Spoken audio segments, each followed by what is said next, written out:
Support for WUWM podcasts comes from Potawatomi Casino Hotel Milwaukee, home to 24/7 excitement, dining, and an on-site hotel at 1721 West Canal Street. More information at potawatomi.com.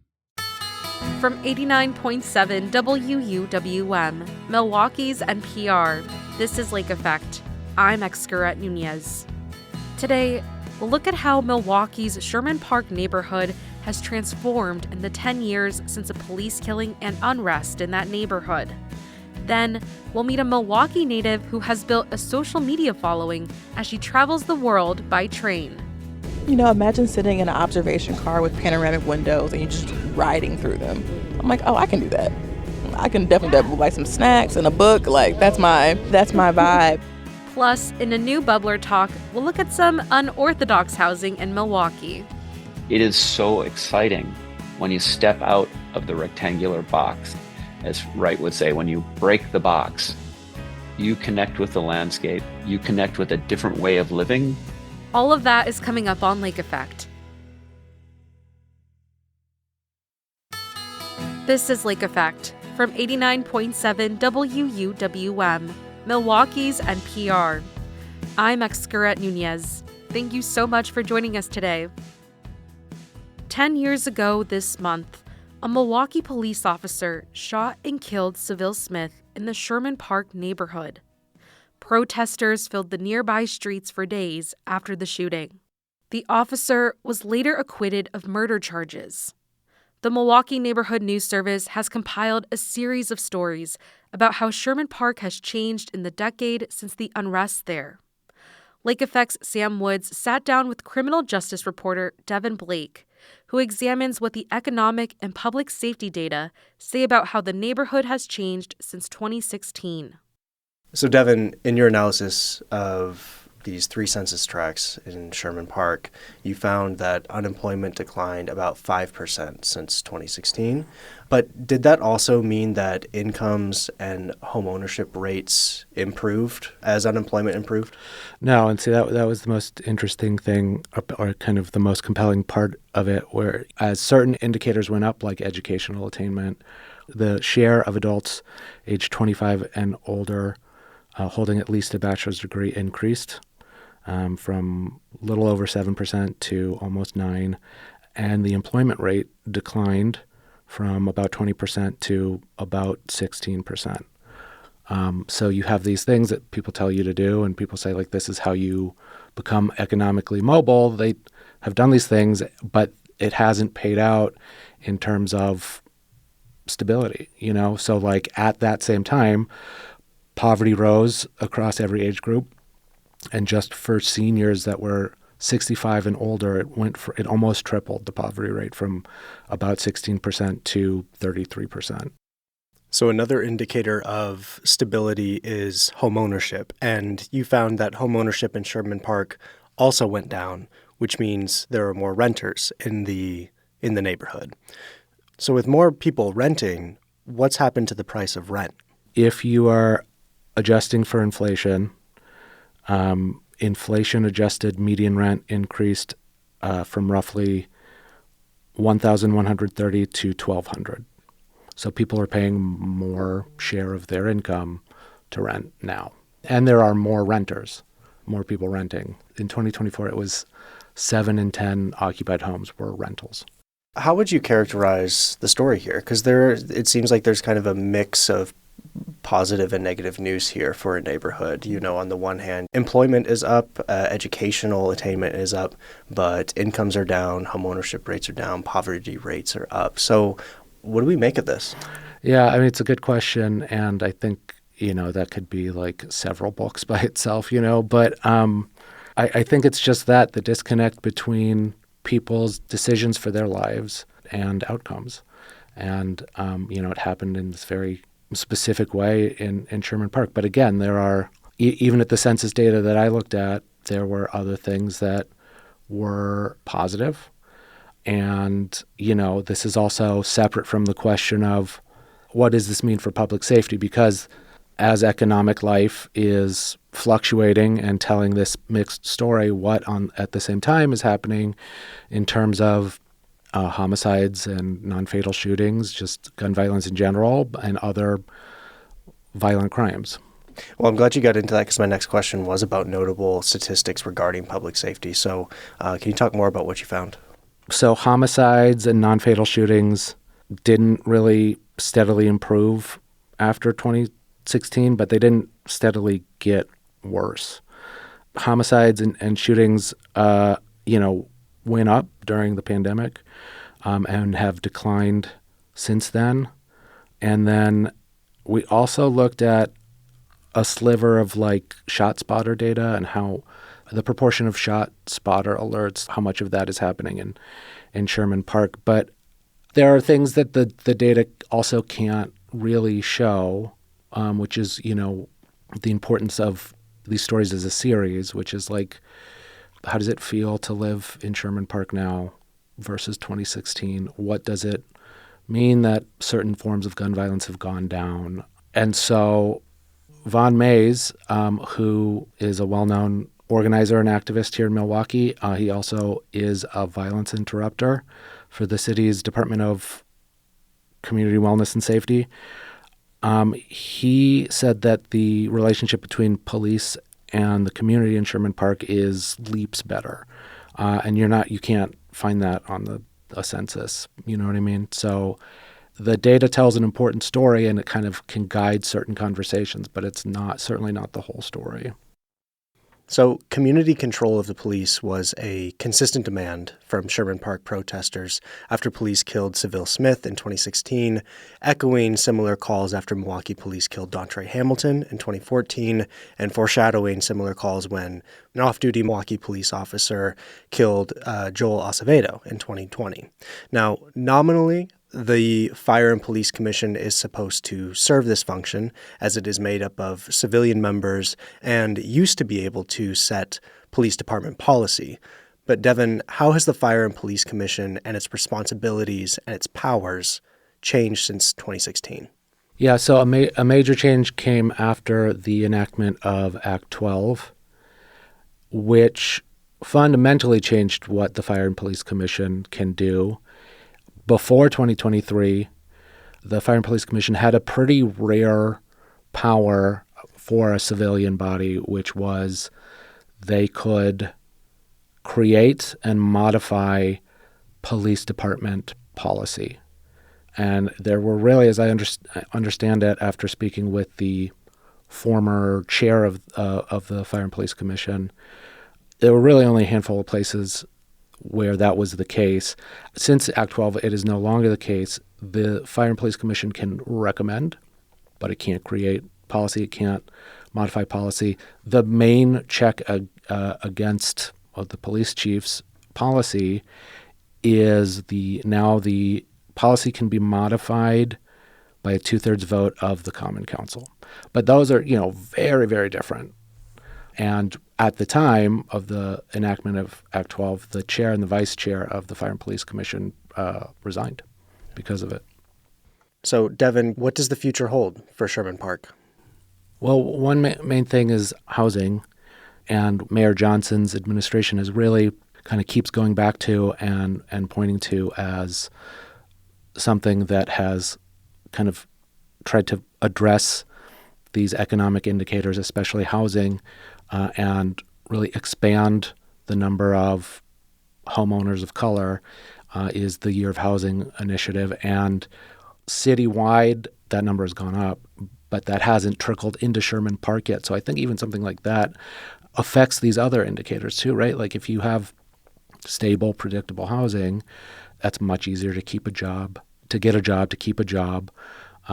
Just less stress overall. If more people are housed, there's less violence. Like, I think that alone, like if housing could be tackled, that would help Sherman Park catch up to the rest of the city in that regard.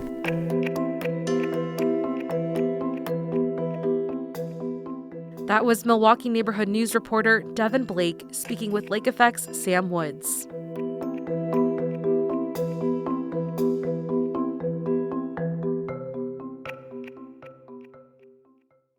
Head Start provides free and low-cost childcare for more than 12,000 kids across Wisconsin.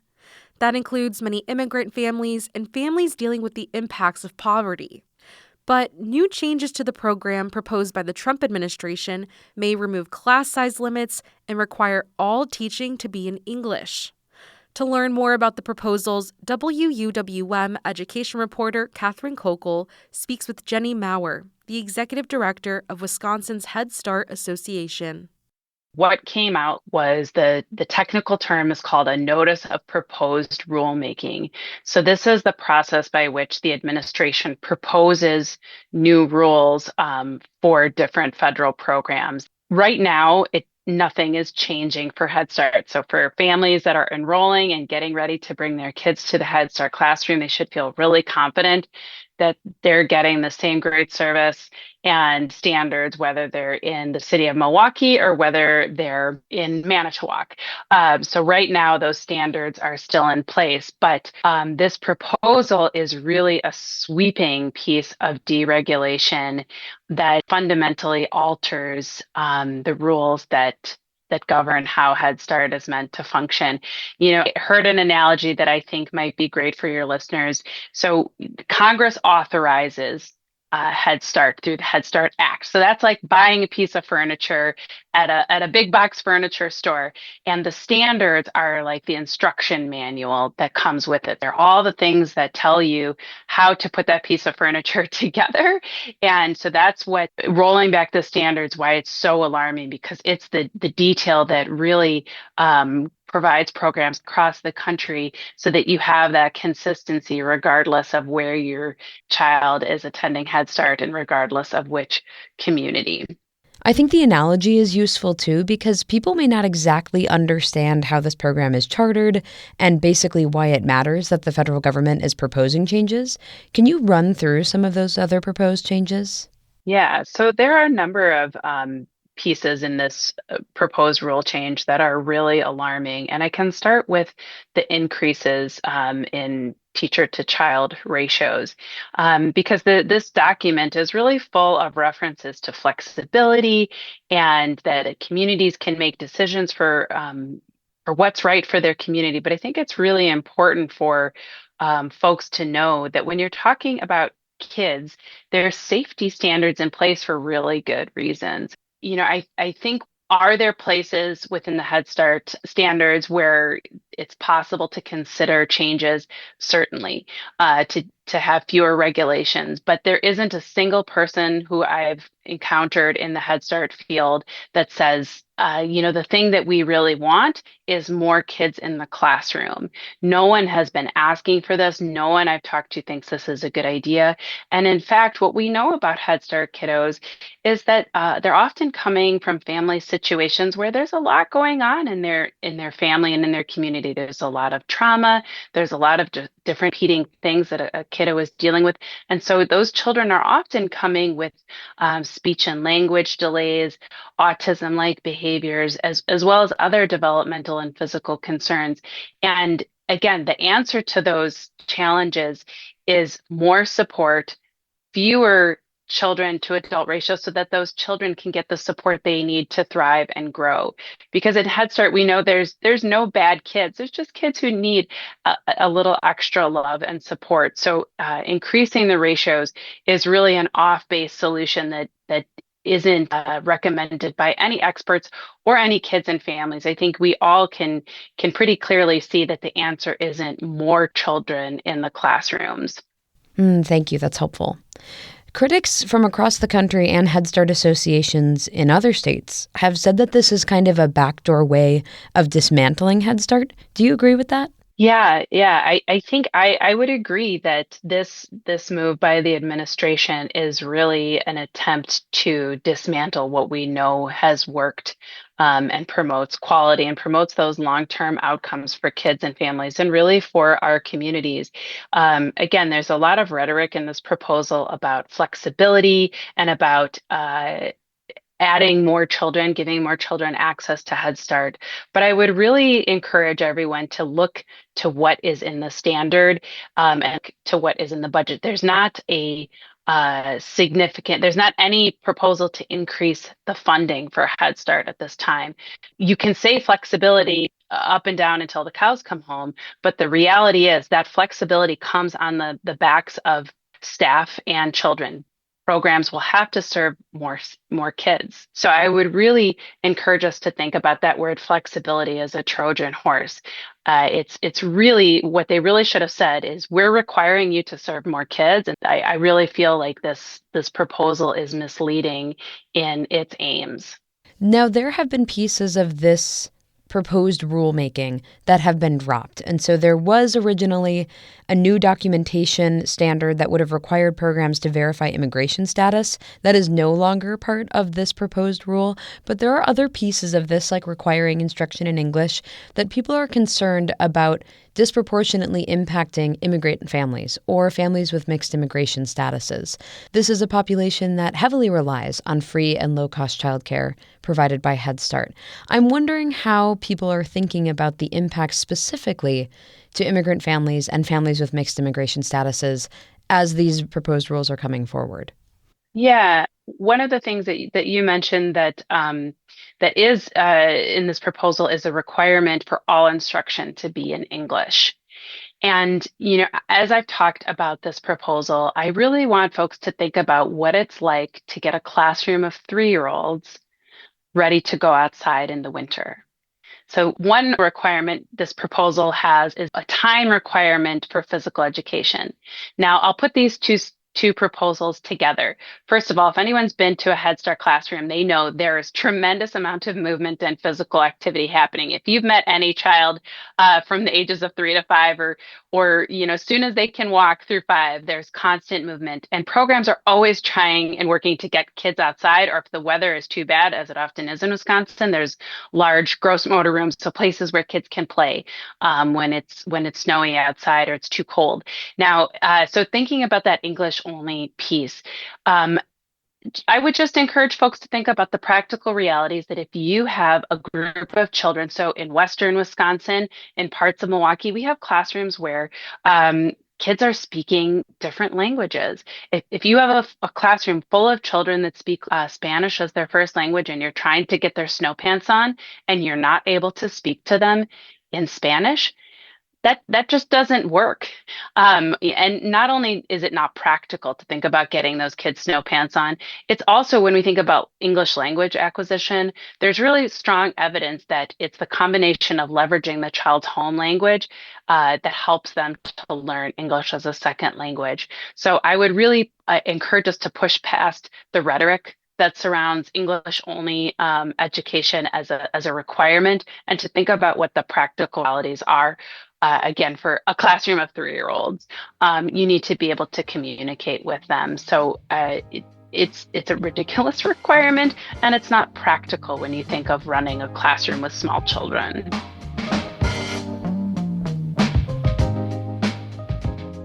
Jenny Maurer is the executive director of the Wisconsin Head Start Association.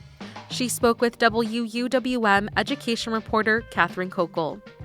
The public comment period for these proposed changes to Head Start ends on October 6th. In about 15 minutes, we'll tell you about an artist in residency program that blends art with nature. But first, we'll meet a local content creator who shares her train travel experiences with the world. That's coming up on Lake Effect, on Milwaukee's NPR.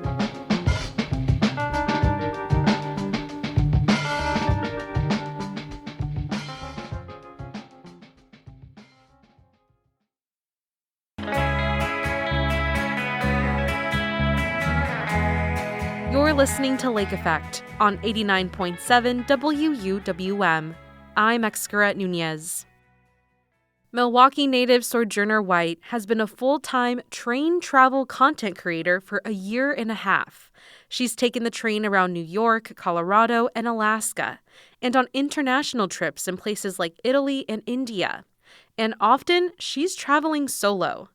White shares what she sees and learns on social media, including what others should know about traveling long distances by train. WUWM's race and ethnicity reporter Taryn Powell rode along with White on the Amtrak to Chicago to learn about her experiences.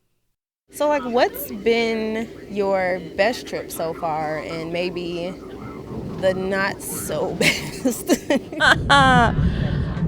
I say anytime the train gets canceled or something happens, I would say actually my not so best, actually my first long distance train ride.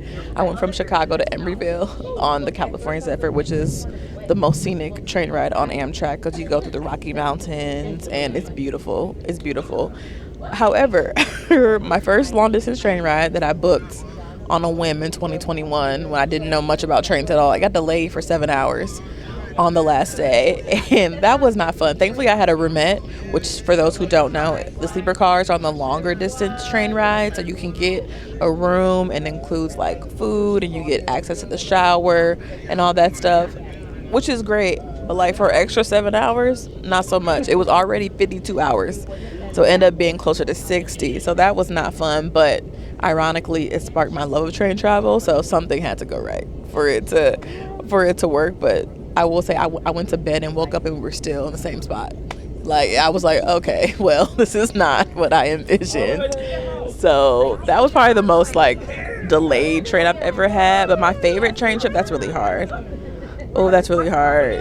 I did love going to India this year. That was really cool because we took the trains all around northern India and then we ended it at the Taj Mahal. So kind of and it was 13 days. So we kind of built up to, okay, we're going to Taj Mahal, and then you get there in a sari.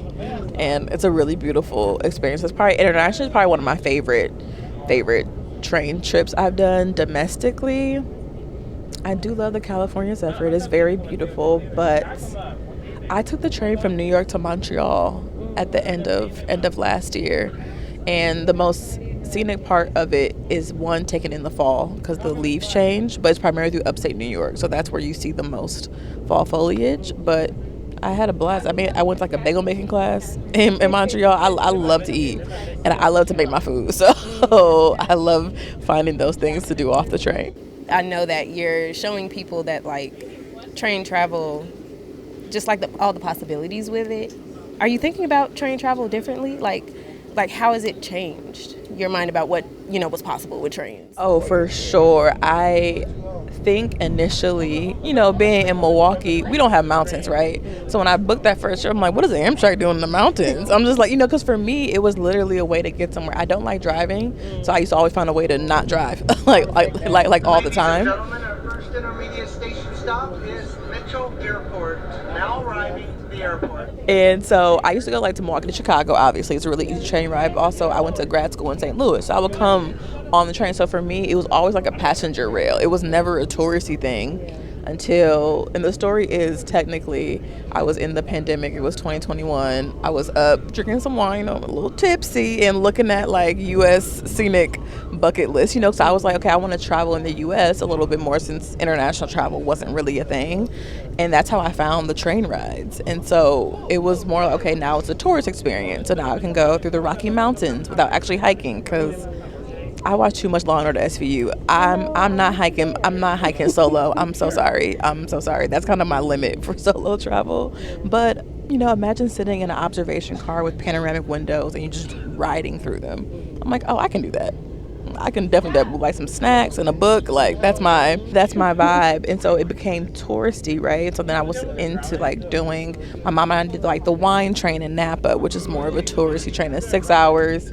Lots of wine, good time, a dance party at the end. Definitely recommend that one. And then I went to Alaska and did theirs with a partnership with them and got to go through and see Alaska, which is probably one of the most beautiful states I've ever been to. It looks fake. And so I think they went from passenger rail to now tourist experiences. And I do finding different things, my Explore Georgia partnership. They sent me, and I brought my brother with me on this one, and we did a wine and cheese train in Cordele, Georgia. And that became my most liked video of 2025. Right? And so it became a touristy thing. And I think now I'm kind of in this, yes, it's still touristy, but I'm in this next era of trains aren't just transportation. They're also not just tourism, but they teach you about the history and culture of a place at the same time. So for me now, I definitely see trains obviously as a means of transportation, but I've learned so much about the U.S. and also other countries by riding the trains. My godmother, who passed away shortly after in 2024, but I learned that her father was a waiter on the train. And so then I got into the history, like the Pullman porters, and learning about the Black history behind train travel and how we made it a luxury experience because they were like the Pullman porters and maids were serving people on the train and all that stuff. And that put me down a rabbit hole because my dad is a U.S. history teacher. So I also like history because I've been getting unsolicited history lessons for like 30 years. So it kind of makes you interested in them yourself. But I just kept learning about how trains really did shape the U.S. and kind of where Black folks ended up. You know, I'm from Milwaukee. My mom is from Pittsburgh. My dad's from St. Louis. But on my mom's side, they're from Alabama, and my dad's side's from Mississippi. So, like, you kind of go up, and a lot of that was by train. Like, that's how people migrated during the Great Migration. And so it broadened my understanding of U.S. history in like a different vehicle, like literally to understand like why there are Black folks in Milwaukee, why there are Black folks in Chicago and Detroit. And, you know, it being a Black Midwesterner is a very unique experience, I think. And a lot of folks don't really understand the Midwest, in my personal opinion. Like, they kind of don't fully understand how it works. And like, they're like, what do you mean there are Black folks in Omaha? I mean, there are Black folks in Wisconsin. Like, they're always surprised. I'm just like, open a book, you know. But a lot of people don't know that history. And so being on the trains, I'm not only reading about it, you know, as I'm riding the trains, but also experiencing like, oh, this is how folks, you know, got around. I was just in California and I went to the big museum. It was like the California Railroad Museum, and was learning about how Chinese immigrants and laborers built that railroad, and they didn't get acknowledgement until like 2019. Just seeing that intertwined with the Black history and it being built on indigenous land. Like, there's just so much that kind of has gone into it that's made it feel like a sociology project sometimes, and like more like cultural tourism and not just like rail travel, especially in the U.S. So we made a little jokey joke, or you made a little jokey joke about like, I'm not hiking solo, too much Law and Order. I feel you on that. But so yes, you are a Black woman traveling solo to a lot of faraway lands. So how do you, I guess, like, do you have like a safety plan mapped out? Like, how do you just make that work and ensure your safety? Yeah, I think safety for me is a mix of common sense and discernment, honey. It's like, if I wouldn't do it at home, I probably shouldn't be doing it in someone else's country, you know, like, and there are things you do for the plot, like meet a cute guy, like, can I give you a tour? I'm like, okay, cool. Like, I'm not gonna say no, like, you're right. You know, I probably wouldn't necessarily do that at home, but when you're kind of abroad, it's a little different sometimes. But I'm definitely texting like 3 homegirls, like, hey, hear what he looked like, just in case. So that's kind of part of it. But really, it's about, you know, you really have to trust your gut when you're traveling. Like, you can get all the tools in the world. I know people like those door alarms that go under your hotel room and stuff, which I think are really great tools to have.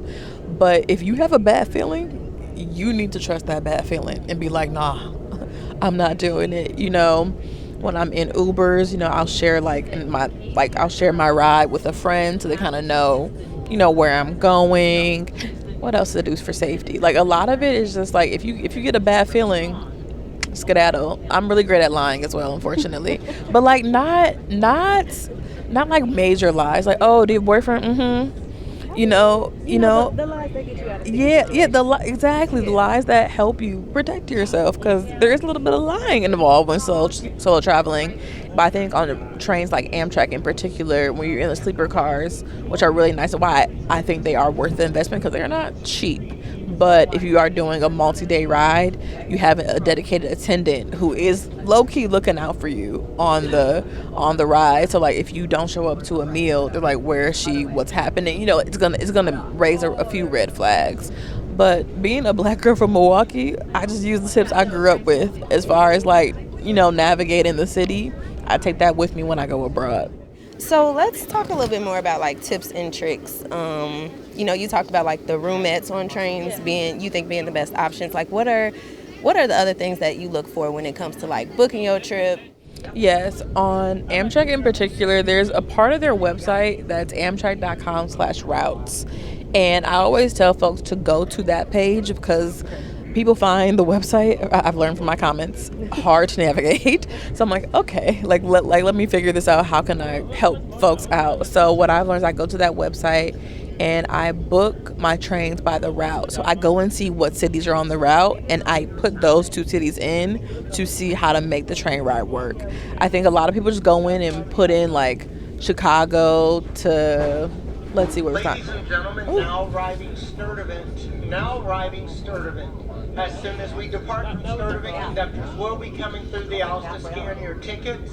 But people put in like two random cities like Chicago to Phoenix. There's not a direct train to Chicago to Phoenix, so you have to really figure out where like Amtrak's routes are to figure out what makes the most sense for you. I also recommend finding your Amtrak hub, which is easier for others than some people. Like being in Milwaukee, Chicago is our Amtrak hub, and from Chicago you can get anywhere in the country on Chicago. I've done Chicago to Austin, Chicago to Portland, Chicago to LA, Chicago to New York. So once you are in a hub area, it does, I will say, make it easier. One thing I'm always telling people too is treat train tickets like flights, honey. The price not gonna go down.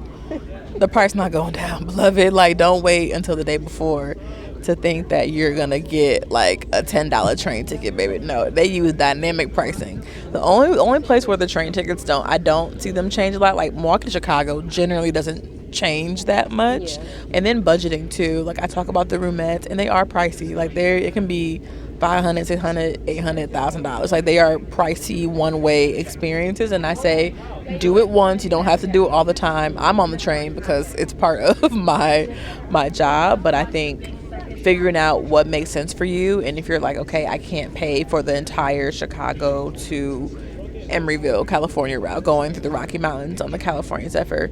The most scenic part is technically in Denver. So you can do Denver to Glenwood Springs, which is only a day on the train, like 6 hours. So say you fly into Denver, you take the train to Glenwood Springs, you hang out there, you take the train back.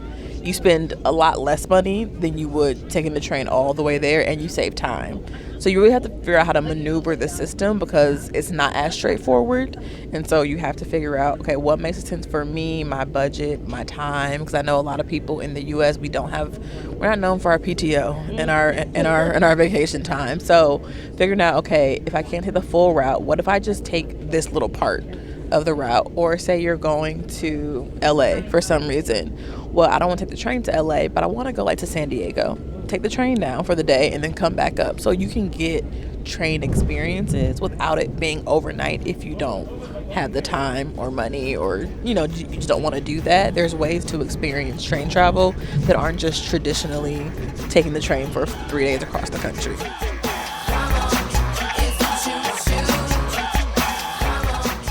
That was digital creator Sojourner White speaking with WUWM's race and ethnicity reporter Taryn Powell. You can find more of their conversation at WUWM.com. You can find Sojourner's travel videos on Instagram at The Sojourneys or TikTok at Sojourneys.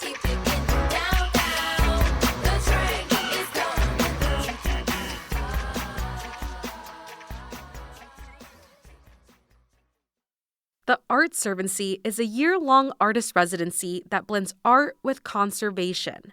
The program is a partnership between Gallery 224 in Port Washington and nature preserves throughout southeast Wisconsin. The way it works is 12 artists choose a preserve to spend time in throughout the year and create artwork that represents what they discover. Each residency project is then exhibited at the gallery the following year. Rebecca Jabs is one of the artists in residence and is exploring the Forest Beach Migratory Preserve for her project. She's also a science illustrator based in Manitowoc. Jabs joined me for this month's Chirp Chat to learn about the history of Forest Beach and why bird migration inspires her residency project. You selected to participate in this residency with the Forest Beach Migratory Preserve. What makes this area a unique place to study? Well, I chose Forest Beach for several reasons, one being proximity to where I live. But more importantly, I noted that in the name, Migratory Preserve, that piqued my interest as a birder. Learning how the management of this particular preserve serves as migratory bird stopover habitat was really intriguing to me. So that's how I ended up selecting Forest Beach, which is managed by the land trust called Restoring Lands. This location has a very interesting history. You might have noticed that as you drove in, its address is on Country Club Road. That's because this land was once a golf course. And when it no longer was used as a golf course, management was taken over by Restoring Lands, and it is restored and managed primarily as migratory stopover habitat for birds. You might wonder, what does that mean? Well, we know that birds migrate. They have breeding grounds, often in the north, and then they winter in locations to the south. But what I think sometimes we don't think about as much is, what happens on that journey? What do birds need? And when they are migrating, mostly during the night, they need to make stops for food and, maybe rest, a little shelter. And locations like Forest Beach provide that critical stopover habitat that helps birds on their journey. So, can you walk me through your creative process, especially as a science illustrator? When you come and visit Forest Beach, what things do you take note of or pay attention to when you're walking through it? We are uniquely situated here in Wisconsin along the Mississippi Flyway, which is, a long time route that birds use during migration. So when I come here, I am primarily looking for birds, and I used the app called eBird, a citizen science platform that allows people to contribute bird sightings in the form of checklists that can contribute to data collection. And so I am birding both with my binoculars and by ear. I've worked really hard to get to know the various calls and songs of birds because it really enhances my whole experience. You don't always have the chance to see a bird, and hearing it creates this wonderfully immersive experience as I'm walking. It puts me in the moment as I'm walking through the preserve. I'm thinking about birds, but more than that, I find my thoughts meandering to the history of the land and the value of land and different ways we ascribe value to land. These are all things that contribute to my experience here as I think about how I would interpret Forest Beach Migratory Preserve in the form of my art. When I get home, I compile my checklists, and I've been thinking about ways to represent the data I've collected in a way that communicates more than data. So that's my next challenge. I have been focusing on migration as a topic. So I've been sketching the birds in flight, which is a time-consuming activity, but it's really a labor of love. And now what I'm doing is thinking about how to complete this project, which is still very much in the works, and represent a timeline of migration and get people to think about how much is happening in our world and in the natural community if we take the time to look. Yeah, absolutely. And for the project that you're working on, will you mainly be using your skills as a science illustrator, or are you using different types of media? My project is still very much in the works because with any large-scale project, there are different logistical factors to figure out. Can I do this? And if so, how can I make this?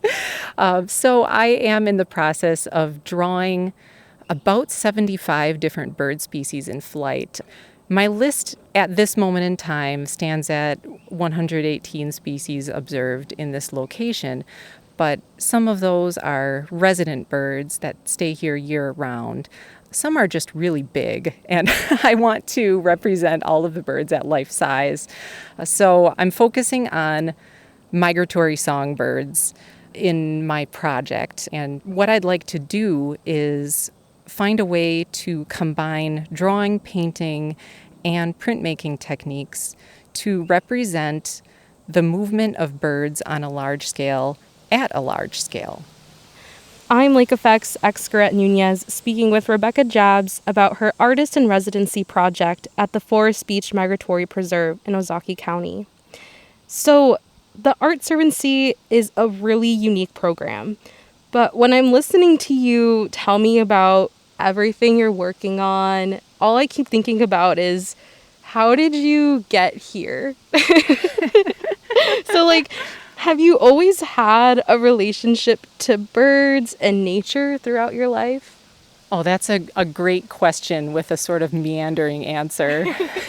My first career was as a K-12 public school art teacher. And as a teacher, we strive to facilitate a sense of curiosity in our students, and we hope that they become lifelong learners. And I think what happened is I took my own advice. And I reached a point where there were so many things I was interested in that I decided I wanted to continue my own education. What I discovered is the Science Illustration graduate program at California State University at Monterey Bay, which I chose because what I realized is science illustration was the art I had been making all along. And once I realized that this was a field that I could explore, I knew that this was my path. And what I love is that with each project that I take, I'm learning something new. And this is actually how I became a birder. Now, as a science illustrator, I realize that part of my job is to open doors for other birders through the work that I make and help to communicate that anyone can be a birder, and it brings a lot of joy to my life. The same can be true for anyone who has even a passing interest. So I want to switch gears a little bit. When it comes to this project, or maybe a project for a client, what do you need to be mindful of when creating a scientific illustration, and how do you balance that with creativity? That's a really good question. I think the biggest difference, with science illustration, versus the art that I do for a gallery exhibition, is that the most important factor is accurate, clear, concise communication of information. And that always has to be in the driver's seat. If it can be beautiful, that's great. And that can be very inspiring. But what we're trying to do is help people to understand something that might be difficult to describe or visualize using text alone. That makes a lot of sense. Before we start wrapping up, I kind of want to end on this note of, like, what do you hope to communicate through this art residency project that you're working on? Well, on the surface level, it's about the birds. If you take the time to look, you're going to be rewarded. On a deeper level, I'd like people to think about the land and how we use it and how we see our relationship to the land. And what does this mean for the actions we take and how we manage the land around us?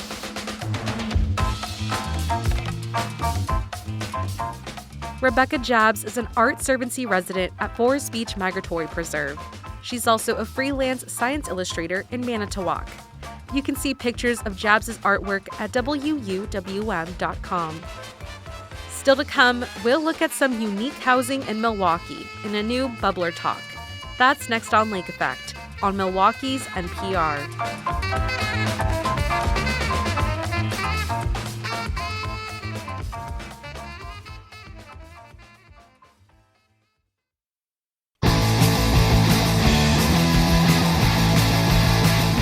This is Lake Effect on 89.7 WUWM. I'm Excurret Nunez. Finally, Bubbler Talk is back for a new season. Here's WUWM editor and project leader Emily Files kicking off this latest season that answers your questions about the Milwaukee area. Bubbler Talk, quenching Milwaukee's thirst for knowledge. I'm WUWM's Emily Files, and today's story is about someone who literally thought outside the box. It started with a question from Christine Hinrichs. I've always wondered about the round apartment buildings on Blue Mound and about 92nd Street. The twin dwellings are 1 story tall, brick, built in 1954. I vaguely remember reading one time that they were supposed to be a more efficient use of space as a building. So that's why I asked the question. All right, so we're walking into one of these, what do you call them? We call them the roundhouses. Jamie Brock is director of residence life for Wisconsin Lutheran College, which owns the 2 round apartments and uses them for student housing. We house mostly seniors, and we do single apartments up here. Each building has 6 1-bedroom units and a shared laundry room at the center. Here's how Jamie describes it. It's kind of like a piece of pie, but it's almost more like a piece of pie with like a bite taken out of it because they're not like triangle. So right, there's the center common area. Yeah, yep. These apartments are on the Milwaukee-Wauwatosa border. But if you live in Racine or have spent time there, you've probably seen a lot of similar round brick homes. They caught the attention of Colette Broadway, a former realtor in the Racine area.